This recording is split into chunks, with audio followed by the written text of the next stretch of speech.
جہد چلتی رہی. اور ایک اور بھی بات آپ کو بتا دوں کہ یہ جو مسلم لیگ نون کے جو پرائم منسٹر تھے نا آزاد کشمیر کے راجہ فاروق حیدر صاحب, انہوں نے لندن جا کے نواز شریف کو بتایا جی کہ یہ کس طرح 5 اگست 2019 کا معاملہ کیسے ہوا تھا, اور باجوہ صاحب کو پہلے سے پتا تھا کہ انڈیا جو ہے وہ قبضہ کرنے والا ہے, اور انہوں نے 2 دن پہلے مجھے بلایا ایک میٹنگ میں اور کہا کہ جی یہ ہونے والا ہے تو ایسے کر لیتے ہیں تو ایسے. تو میں نے کہا اچھا تو پھر آپ حملہ کر دیں, تو انہوں نے کہا نہیں ہم حملہ کرنے کے قابل نہیں یہ وہ.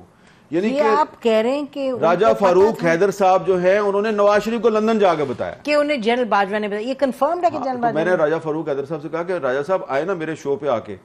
تو آپ یہ بات بتائیں, تو انہوں نے کہا بات تو آپ کی ٹھیک ہے لیکن وہ کہیں آفیشل سیکرٹ ایکٹ کا معاملہ نہ ہو جائے,